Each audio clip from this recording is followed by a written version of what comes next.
உட்காருங்க சார்.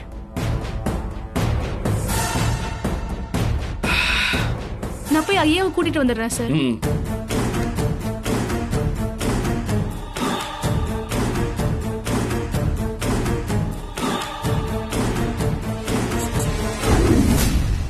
என்னம்மா, என்ன எதுனா வேணுமா?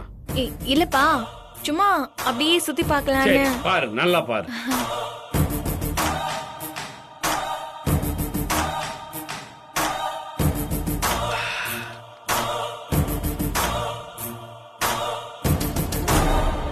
ஓவியர் வரத்துக்குள்ள எப்படியாவது இங்க இருந்து எஸ்கேப் ஆயிடணும். இந்த ஆள் நம்புற மாதிரி என்ன சொல்லலாம்?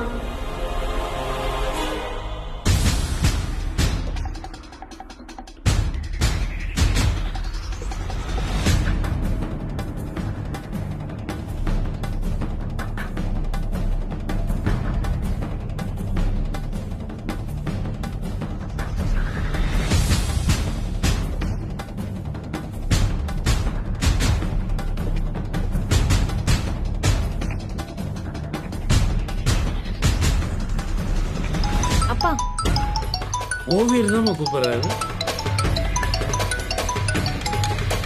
சார் சொல்லுங்க சார். ரொம்ப சாரி சார், நீங்க வந்திருக்கிற நேரத்துல நான் இங்க ஹாஸ்பிட்டல் வர மாதிரி ஆயிடுச்சு. பரவாயில்ல சார். யாருக்கு என்ன ஆச்சு? என் அக்கா பையனுக்கு ஆக்சிடென்ட் ஆயிடுச்சு சார். அச்சோ. சின்ன காயமா தான் இருக்கும், பார்த்துட்டு உடனே வந்துடலாம்னு நினைச்சேன். ஆனா அவனுக்கு தலையில பலமா அடிபட்டிருக்கு சார். அடடா. சார், பையனுக்கு என்ன வயசு இருக்கும்? 25 வயசு சார். ஐயோ சார், உயிருக்கு ஒன்றும் ஆபத்து இல்லையே? கிரிட்டிக்கலா எதுவும் இல்லைன்னு தான் சார் சொல்றாங்க. ஆனா தலையில அடிபட்டிருக்கிறதுனால ஸ்கேன் பண்ணி பார்க்கணுங்கிறாங்க. டவுன்ல இருக்கிற பெரிய ஹாஸ்பிட்டலுக்கு கூட்டிட்டு போயிடுங்கன்னு சொல்றாங்க. அக்காவும் மாமாவும் ரொம்ப பயந்து போயிருக்காங்க. இந்த நிலைமையில அவங்கள தனியா விட்டுட்டு வர்றது நல்லா இருக்காது சார். அதனால அவங்களுக்கு சப்போர்ட்டா நானும் கூட இருந்தாகணும். நீங்க சொல்றது எனக்கு நல்லா புரியுது. நீங்க வரேன்னு சொன்னாலும் நான் வேண்டான்னு தான் சொல்லியிருப்பேன். ஏன்னா இப்ப நீங்க அவங்க கூட இருக்கிறது தான் ரொம்ப முக்கியம். பையனுக்கு சீரியஸ் எல்லாம் ஒன்றும் ஆகாது சார். நீங்க தைரியமா இருங்க. உங்க பொண்ணையும் கூட கூட்டிட்டு வரதா சொன்னீங்க. இந்த நேரத்துல போய் இப்படி ஆயிடுச்சு. எதுவும் தப்பா எடுத்துக்காதீங்க சார். சார், அதெல்லாம் ஒரு பெரிய மேட்டர் இல்லை சார். நான் இந்த ஊர்ல தானே இருக்கேன். இன்னைக்கு இல்லைன்னா நாளைக்கு வந்து பார்க்க போறேன். இதுக்கு நீங்க ஒன்றும் வருத்தப்படாதீங்க. நீங்க ஆக வேண்டியதை பாருங்க. என் நிலைமையை புரிஞ்சுக்கிட்டதுக்கு ரொம்ப தேங்க்ஸ் சார். ஹாஸ்பிட்டல் வேலையெல்லாம் முடிஞ்சதுக்கு அப்புறம் நானே உங்களுக்கு ஃபோன் பண்றேன் சார். சரிங்க சார், ஓகே, நான் வச்சிடறேன். என்னாச்சுப்பா? ஓவியரோட அக்கா பையனுக்கு பெரிய ஆக்சிடென்ட் ஆயிடுச்சான். அவரு அவங்களோட ஹாஸ்பிட்டல்ல இருக்காரு போல இருக்கு. இங்க வர முடியலையேன்னு ரொம்ப வருத்தப்பட்டாரு. இன்னொரு நாள் பாத்துக்கலான்னு நானும் சொல்லிட்டேன். நம்ம கிளம்பி போவோமா? சரி மா, சாருகிட்ட நாங்க பேசிட்டோம். Okay sir. இந்த பையன் மட்டும் அவர் வந்தா கொடுத்துருங்க. Okay sir. சரி மயிலு, அந்த பேக் அவங்க கிட்ட கொடுத்துரு. பாத்தாங்க.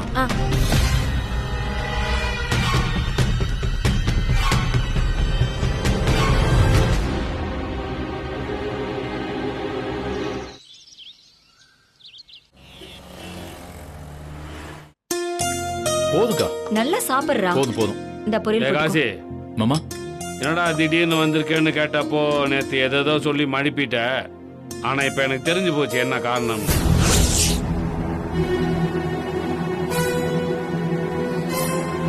உனக்கு ஒரு கல்யாணம் பண்ணி வைக்கணும்னு ரொம்ப நாளா அவங்க அக்கா சொல்லிட்டு இருந்தா. அது விஷயமா பேசத்தான் நீ இங்க வந்திருக்க. நான் சொல்றது கரெக்ட் தானே? அட நீங்க வேற மாமா, கல்யாணத்தை பத்தி யோசிக்கிற நிலைமையில இப்ப நான் இல்ல. ஏன்டா அப்படி என்னடா உனக்கு பிரச்சனை? பிரச்சனை எனக்கு இல்ல மாமா, என் அக்காவுக்கு. உங்க அக்காவுக்கா? என்னடா சொல்ற? வெற்றி வீட்டுல இல்லங்கிறதா அவளுக்கு பிரச்சனையா இருந்தது. அவங்கிட்டையும் சொல்லி பேசி சமாதானம் பண்ணி கூட்டு வந்துட்டோம். அதை விட வேற என்ன பிரச்சனை அவளுக்கு? மாமா, நான் கஸ்தூரி அக்காவை சொல்லல. அது வேற ஒருத்தங்க, எனக்கு ரொம்ப வேண்டப்பட்டவங்க. நான் அவங்கள அக்கான்னு தான் கூப்பிடுவேன். அது அவங்க வாழ்க்கையே பறி போற மாதிரி ஒரு பெரிய சிக்கல் வந்திருக்கு. அதை சரி பண்ணிட்டு தான் என் கல்யாணத்தை பத்தி யோசிக்கணும். ஏண்டா கல்யாணத்தை பண்ணிட்டு கூட இந்த சமூக சேவையெல்லாம் செய்யலாம்ல? இப்பவே 30 வயசை தாண்டிட்ட. இருக்கட்டும் மாமா, இன்னும் கொஞ்ச நாள் தள்ளி போட்டாலும் தப்பு இல்லை. ஏய், இப்படியே தள்ளிக்கிட்டே போனா வெற்றி உனக்கு முன்னாடி தாலி கட்டிட போறான். எனக்கு என்னப்பா அவசரம்? எனக்கு முன்னால தான் அக்காங்களாம் இருக்காங்கல்ல.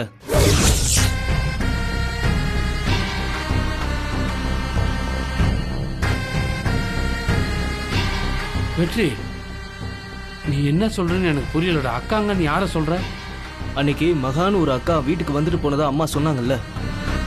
அவங்களுக்கு இன்னும் 2 அக்கா இருக்காங்களாமே. அவங்களாம் என்னை விட பெரியவங்க தானே.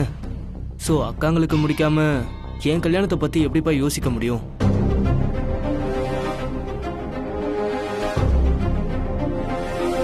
எனக்கு என்ன சொல்றதுன்னே தெரியலடா. கூட பிறந்தவங்களே விரோதிகள் மாதிரி பார்க்குற காலகட்டம்டா இது. ஆனா இன்னொரு அம்மாவுக்கு பிறந்தவங்கள கூட அக்காங்கன்னு உரிமையோட சொல்ற பாரு. அவங்களுக்கு கல்யாணம் பண்ணி வைக்கணும்னு நினைக்கிற பாரு. நீ இவ்வளவு பக்குவமா பேசுவான்னு நான் நினைச்சே பார்க்கலடா. அவங்கள பத்தி தெரிஞ்சதுமே நீ என் மேல கோவப்படுவேன்னு தான்டா நான் நினைச்சேன். முதல்ல எனக்கு கோவம் தான்ப்பா வந்துச்சு. உங்ககிட்ட நான் சண்டை போடலான்னு கூட இருந்தேன். ஆனா அப்புறம் தான் அம்மா என்கிட்ட ஒரு விஷயம் சொன்னாங்க.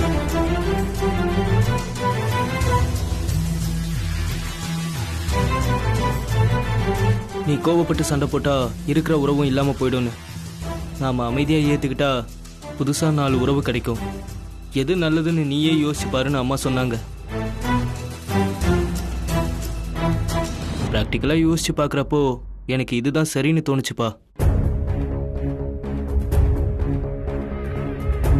ரொம்ப சந்தோஷம்டா. என் குடும்பத்தை நான் தேடிக்கிட்டே இருந்தாலும் உங்ககிட்ட எல்லாம் என்ன பதில் சொல்ல போறேன்ற உறுத்தல் எனக்குள்ள இருந்துகிட்டே இருந்தது. யாருக்கும் பாதிப்பு இல்லாம இந்த பிரச்சனையை எப்படி சுமூகமா கடத்த போறேன்னு நான் கவலைப்படாத நாளே இல்லை.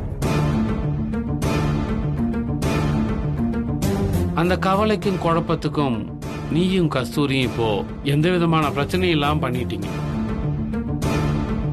மாலா மாதிரி வந்த பிரச்சனை இப்படி பனி மாதிரி கரைஞ்சு உருகி போயிடும் நான் ஒரு நிமிஷம் கூட நினைச்சு பார்க்கவே இல்லடா. கஸ்தூரி, இது எல்லாத்துக்கும் காரணமே நீதான். உனக்கு தான் நான் முதல்ல தேங்க்ஸ் சொல்லணும். என்னங்க நீங்க இத போய் பெரிய விஷயமா பேசிட்டு இருக்கீங்க? நம்ம குடும்பத்துக்கு எது நல்லதோ அதை தாங்க நான் செஞ்சுட்டு இருக்கேன். நீங்க ஆசைப்பட்ட மாதிரி எல்லாம் நல்லதாவே நடக்கும். கவலைப்படாம நிம்மதியா சாப்பிடுங்க. இல்ல கஸ்தூரி, எனக்கு போதும். எனக்கு மனசு நிறைஞ்சிருச்சு. நான் இருக்கிற சந்தோஷத்துல சாப்பாடுலாம் இறங்காது. இவங்க 2 பேருக்கு போட்டு. என்னங்க அப்பா, என்னடா? எனக்கு ஒரு சின்ன ரெக்வஸ்ட்பா. சொல்றா. மகாக்காவை பத்தி அம்மா சொன்னதுல இருந்தே எனக்கு அவங்கள பார்க்கணும் போலவே இருக்குப்பா. அவங்களுக்கும் விருப்பம் இருந்தா அவங்கள நம்ம வீட்டுக்கு வர சொல்றீங்களாப்பா?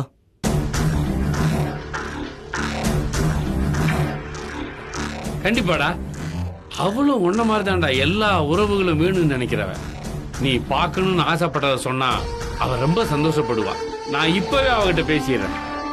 சரிப்பா.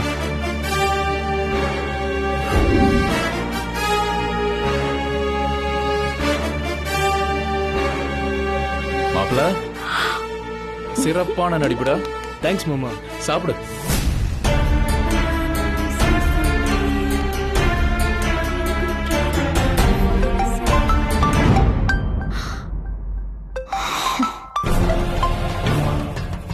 ஏய், என்னடி கோல்டன் டாக்கா? அவர் இன்ஸ்பெக்டரா இருக்கிறது பார்ட் டைம் ஜாப் தான். என்ன டார்ச்சர் பண்றது தான் ஃபுல் டைம் ஜாபா வச்சிருக்காரு. ஹலோ, சொல்லுங்கப்பா. வேலையா இருக்கேம்மா? ஆமான்னு சொன்ன மட்டும் விட்டுருவா போறீங்க. எல்லாம் என் நேரம். பரவாயில்ல, சொல்லுங்கப்பா. எனக்கு வெற்றின்னு ஒரு பையன் இருக்கான். உனக்கு தெரியுமில்ல? தெரியும்ப்பா. அன்னைக்கு வீட்டுக்கு வந்திருந்தப்ப சொன்னீங்களே. அவன் சமாதானமாகி திரும்ப வீட்டுக்கே வந்துட்டாம்மா. கஸ்தூரி அவன் காலில் விழுவாத குறையா பேசி கரைச்சி கூட்டு வந்துட்டாமா. உங்க பையன் வீட்டுக்கு வந்தா என்ன, வரலனா என்ன? இதெல்லாம் என்கிட்ட சொல்லி ஏன் கழுத்து இருக்கிறீங்க? ஹலோ மா, லைன்ல இருக்கியா? இருக்கேன்ப்பா. உங்க பையன் வீட்டுக்கு திரும்பி வந்ததுல எனக்கு ரொம்ப சந்தோஷம்ப்பா. என்னம்மா உங்க பையன் பிரிச்சு பேசுற? உன் தம்பின்னு உரிமையா சொல்லுமா. சரிப்பா, இத சொல்லதான் ஃபோன் பண்ணீங்களாப்பா? நான் வச்சிட்டுமாப்பா? இருமா இருமா, ஏன் அவசரப்படுற? பக்கத்துல யாரும் இல்லையே. ஆமாப்பா. முக்கியமா நான் எதுக்கு ஃபோன் பண்ணேன்னா, வெற்றி அவங்க அக்காவை பார்த்தே ஆகணும்னு ரொம்ப அடம் பிடிக்கிறான். அவன் ஏன்பா என்ன பார்க்கணும்? என்னம்மா இப்படி கேட்ட? அக்காவை தம்பி பார்க்கணும்னு ஆசைப்படுறது ஒன்றும் தப்பு இல்லையாம்மா. நான் தப்புன்னு சொல்லலப்பா, ஆனா அது வந்து எனக்கு புரியுதுமா. அம்மா வேற வேறையா இருந்தாலும் அப்பா ஒண்ணுதானம்மா. அவன் கூடவே பிறக்கலனாலும் உன்னை அவன் அக்காவாதாம்மா பார்க்கறான். அந்த பிரியத்துலதான் உன்னை அவன் பார்க்கணும்னு ஆசைப்படுறான். மாடே, ஒரு தடவை வீட்டுக்கு வந்துட்டு போறியா? உங்க தொல்லையை என்னால தாங்க முடியல. இதுல உங்க பையன் வேற உங்க கூட ஜோடி சேர்ந்துட்டானா? இந்த டபுள் டார்ச்சரை எப்படி சமாளிக்க போறேனே தெரியலையே. என்னம்மா ஒண்ணுமே பேசாம யோசனையில இருக்க? சித்தி வயசுல பெரியவங்க, அவங்க என்ன பொண்ணா ஏத்துக்கிட்டது ஓகே. ஆனா வெற்றி இந்த ஜெனரேஷன் பையன்பா. அவன் என்ன இவ்வளவு சீக்கிரம் எப்படி ஏத்துக்கிட்டாங்கறத என்னால நம்பவே முடியலப்பா. என் மேல நம்பிக்கை வச்சு நீ கிளம்பி வாமா. சரிப்பா, 1 மணி நேரத்துல நாங்க வரேன். நல்லதுமா. மகா ஒரு நிமிஷம். சொல்லுங்கப்பா. நானே ஸ்டேஷன்ல நிறைய வேலைங்க வச்சிருக்கேன். நான் வெற்றியை கூப்பிட்டு நேரா ஸ்டேஷனுக்கு வந்துடுறேன். நீ நேரா அங்க வந்துடுறியா? சரிப்பா. அப்புறம் இன்னொரு விஷயமா, ஸ்டேஷனுக்கு வரும்போது அவனுக்காக நீ ஏதாவது சமைச்சு எடுத்துட்டு வருவியாம்மா? ஸ்டேஷன் வரும்போது எதுக்குப்பா? இன்னொரு நாள் வீட்டுக்கு வந்து பாக்குறப்ப எடுத்துட்டு வரேன்ப்பா. அதோட சமைச்சு கொடுக்கறதுக்கும் அம்மா வேற வீட்ல இல்ல. அம்மா இல்லன்னா என்னம்மா, உனக்கு சமைக்க தெரியும்ல. சமைச்சு கொடுக்கறது கூட பாசத்தோட வெளிப்பாடு தானே. முதல் தடவை நீ அவனை பார்க்கும்போது உன் கையால சமைச்சத அவன் சாப்பிட்டா அவன் ரொம்ப சந்தோஷப்படுவான்ல. சரிப்பா, என்னால முடிஞ்சதை நான் செஞ்சு எடுத்துட்டு வரேன்ப்பா. 1 மணிக்கு நீ ஸ்டேஷனுக்கு வர்ற மாதிரி பாத்துக்கிறியா? சரிப்பா.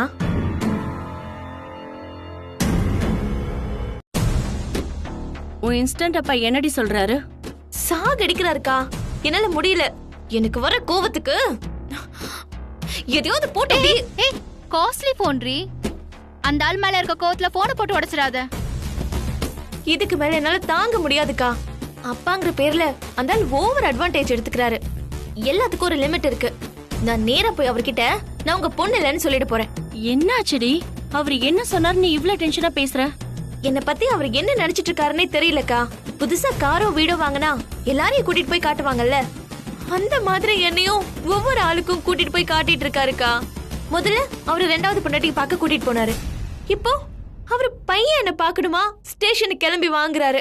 நான் தான் சொன்னல மகா, 2 குடும்பத்தையும் ஒண்ணு சேர்க்க தலைவர் பிளான் பண்ணிட்டாரு. சும்மா பாக்குவான்னு சொன்னா கூட பரவாயில்லக்கா. அவனுக்கு நான் என் கையால சமைச்சு வர எடுத்துட்டு போகணுமா? அப்பதான் ஏன் பாசத்தை அவன் புரிஞ்சுப்பானா. எவனோ ஒருத்தனுக்கு நான் ஏன் சமைக்கணும்? அவன் மேல நான் ஏன் பாசம் காட்டணும்? இதெல்லாம் நினைச்சாலே எனக்கு கடுப்பா இருக்குக்கா. நாய் வேஷம் போட்டா குலைச்சுதான் ஆகணும். ஏய் எங்கடி போற? குறைக்க போறேன். என்னடி சொல்ற? சமைக்க போறேன்க்கா. என் அருமை தம்பிக்கு விருந்து வைக்கணும்ல.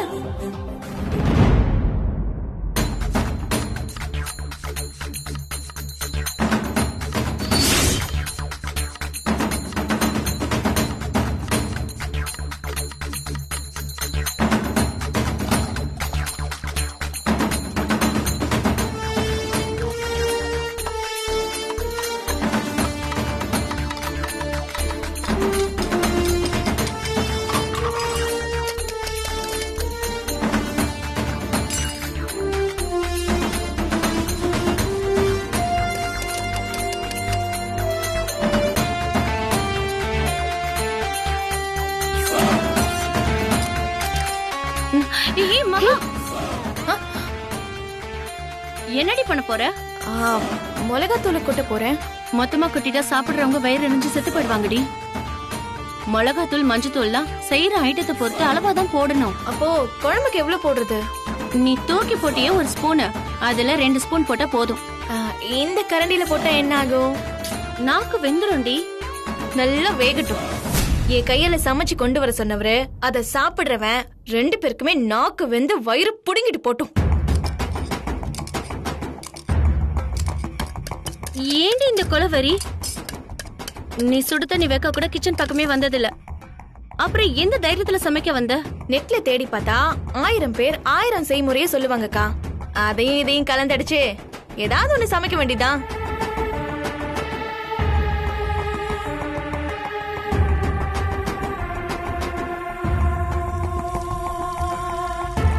நீ பாட்டுக்கு ஏதாவது செஞ்சு வச்சிருவ, அத சாப்பிடுறவன் உயிரோட இருக்கணும்ல. உனக்கு தெரியாத வேலையில நீ ஏன் இறங்குற? இது வரைக்கும் செஞ்சதெல்லாம் போதும், நீ போய் உட்காரு, நான் சமைச்சு கொடுக்கறேன். அதை எடுத்துக்கிட்டு ஸ்டேஷன் போ. இல்லக்கா, நீங்க வாய்க்கு ருசியா சமைச்சிருவீங்க. அத சாப்பிட்டுட்டு அந்த ராஸ்கல் இது செஞ்சுட்டு வா அதை செஞ்சுட்டு வான்னு லிஸ்ட் போட்டு கொடுத்தா என்ன பண்றது? இனிமே அந்த ஆளு என்ன சமன்னு சொல்லவே கூடாது. நானே சமைக்கிறேன்னு சொன்னாலும் கையெடுத்து கும்பிட்டு கதறி அழணும். சமைக்கிறத பத்தி உன்கிட்ட இனிமே பேசவே மாட்டோமான்னு சத்தியம் பண்ணணும். வாழ்க்கையில இந்த மாதிரி ஒரு கேவலமான சாப்பாட்டை அவ சாப்பிட்டதே இல்லைன்னு கலங்குற அளவுக்கு என் சமையல் இன்னைக்கு இருக்கணும்க்கா. எதுக்குடி வம்பு? இன்னைக்கு ஒரு நாள் தான், நல்லபடியா சமைச்சு கொடுத்துடலாம். வேணாங்க்கா, ஒவ்வொன்னையும் செய்ய செய்யதான் அந்த ஆளு மேலும் மேலும் ஏதாவது ஒரு டார்ச்சர் கொடுத்துட்டே இருக்காரு. இந்த மாதிரி ஏடா கூடமா ஏதாவது செஞ்சாதான் அடுத்த தடவை கூப்பிடுறதுக்கே யோசிப்பாரு. அந்த ஆளும் பையனும் அவங்க வாழ்க்கையில என்ன மறக்கவே மாட்டாங்க. இந்த அக்காவோட வரவு வேணும்னு அவன் நினைக்கவும் மாட்டான். என் கை பக்குவம் மூலமா என் பக்கம் அவனை இழுக்கணும்னு அந்த ஆள் ஆசைப்படுறாரு. அவன் என் பக்கமே வராத அளவுக்கு அவனை நான் ஓட ஓட விரட்டி அடிக்க போறேன். நீங்க இதுல தலையிடாம ஓரமா உட்காந்து வேடிக்கை பாருங்க.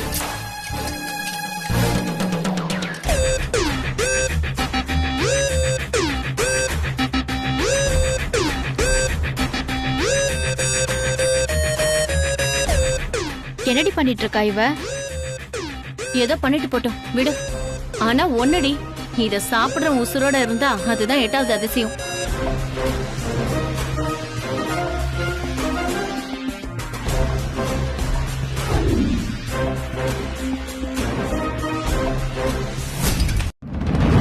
என்றீங்க சார் வராரு. Good morning sir. சரி சரி ஓகே. ஹே வெற்றி, நீ எங்கடா? இங்க ஒரு வேலையா அப்பா கூட வந்தேன்க்கா. சரி வா, உன்கிட்ட கொஞ்சம் பேசணும், வா. என்ன வெற்றி, அன்னைக்கு சொல்லாமயே போயிட்ட? அன்னைக்கு அம்மாவும் அப்பாவும் இப்பவே வீட்டுக்கு வந்தாங்கன்னு ரொம்ப கம்பல் பண்ணாங்கக்கா. அதனாலதான் உங்ககிட்ட கூட சொல்லாம கிளம்பிட்டேன். சாரிக்கா. பரவாயில்லடா, நீ பெத்தவங்களோட சேர்ந்துட்டல்ல, அதுவே எனக்கு சந்தோஷம்தான். பையங்கிற உரிமையில நீ தப்பு செய்யறத அவங்க கண்டிப்பாங்க, திட்டுவாங்க. அதுக்கெல்லாம் கோச்சிட்டு திரும்ப பேக் எடுத்துட்டு கிளம்பிடாத. அவங்க சொல்றத கேட்ட நல்ல பையனா நடந்துக்கோ. அப்ப திரும்பவும் என் வீட்டு பக்கம் வந்துடாதுன்னு சொல்றீங்களாக்கா? டேய், அது உன் வீடுடா, நீ எப்ப வேணாலும் வரலாம் போகலாம். உன் அப்பா அம்மாவை மொத்தமா பிரிஞ்சு வந்துடாதுன்னு தான் சொல்றேன். ஒரு பையனா நீ அவங்களுக்கு செய்ய வேண்டியது நிறைய இருக்குடா. எனக்கும் அது புரிஞ்சதுனாலதான் நானும் கூடவே கிளம்பி போயிட்டேன்க்கா. ஆனா நான் உங்க எல்லாரையும் ரொம்ப மிஸ் பண்றேன்க்கா. நீ கொஞ்ச நாள் இருந்துட்டு கிளம்பி போனது எங்களுக்கும் கஷ்டமா தாண்டா இருக்கு. ஆனா இதுதாண்டா யதார்த்தம். நாம இதை ஏத்துக்கிட்டு தான் ஆகணும். வெற்றி, உனக்கு டைம் கிடைக்கும் போதெல்லாம் எங்க வீட்டுக்கு வந்துட்டு போ. அம்மா ரொம்ப சந்தோஷப்படுவாங்க. நீங்க கூப்பிடலனாலும் நான் கண்டிப்பா வருவேன்க்கா. உங்க எல்லாரையும் பார்க்காமலாம் என்னாலலாம் இருக்க முடியாது.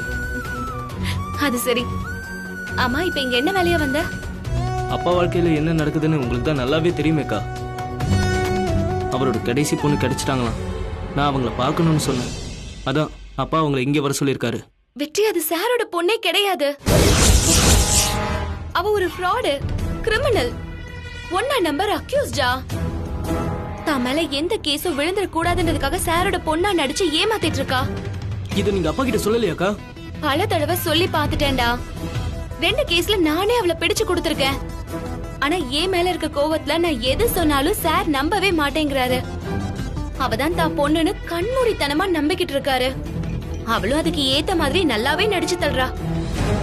இந்த உண்மையை எப்படி சார் கிட்ட நிரூபிக்கிறதுன்னு எனக்கு தெரியலடா. அப்பாவோட ஃபர்ஸ்ட் வைஃப் குடும்பத்தை பத்தி உங்களுக்கு எல்லாம் தெரியும்னு அம்மா சொன்னாங்களேக்கா. அப்பாவை நேரா கொண்டு போய் நிறுத்திட்டாலே இந்த பிரச்சனை எல்லாம் முடிஞ்சிடும்ல. அவங்க இப்ப இந்த ஊர்லயே இல்லடா. சார் தேடுறாருன்னு தெரிஞ்சதும் வேற எங்கேயோ போயிட்டாங்க. அதுவும் இல்லாம சார் மேல அவங்களுக்கு இருக்க கோபம் குறையல. அவங்க மனசு சமாதானம் ஆகாம சார் அங்க கூட்டிட்டு போகவே முடியாதுடா. வெற்றி, ஆனா அந்த குடும்பத்தை தெரிஞ்சவங்கன்ற முறையில சொல்றேன். மகாங்கிறவ சாரோட பொண்ணே கிடையாது, நல்லவளும் கிடையாது. ஜெயில இருக்க வேண்டிய ஒரு பெரிய ஃப்ராடு. இது எப்படிக்கா அப்பாவுக்கு புரிய வைக்கிறது? வெற்றி, என்கிட்ட ஒரு ஐடியா இருக்கு. ஆ ஆனா நான் நேரடியா அதை இறங்கி செய்ய முடியாது. எனக்கு பதிலா நீ தாண்டா அதை எக்ஸிக்யூட் பண்ணணும். அக்கா என்ன செய்யணும்னு சொல்லுங்கக்கா, நான் அப்படியே செஞ்சிடுறேன்.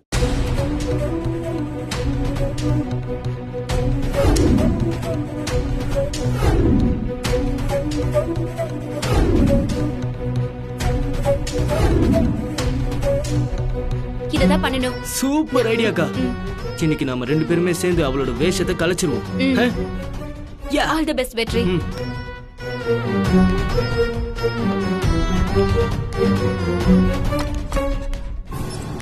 வாடா மாவனே, நீ என்னடா தட்டிட்டு வர? உட்காரு, ஒரு சின்ன ஒர்க் இருக்கு, முடிச்சிடுறேன்.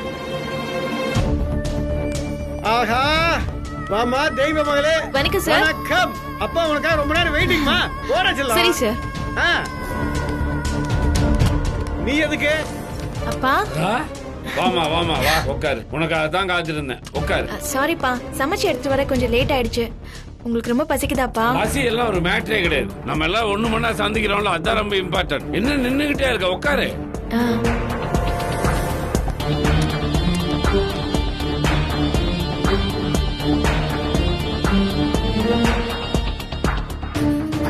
மயிலே சார், நல்லா சாப்பிடுற மாதிரி டேபிள கிளீன் பண்ணி வை.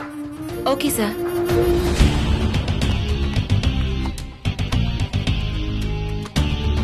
மகா, இவன் தான் உன் தம்பி வெற்றி.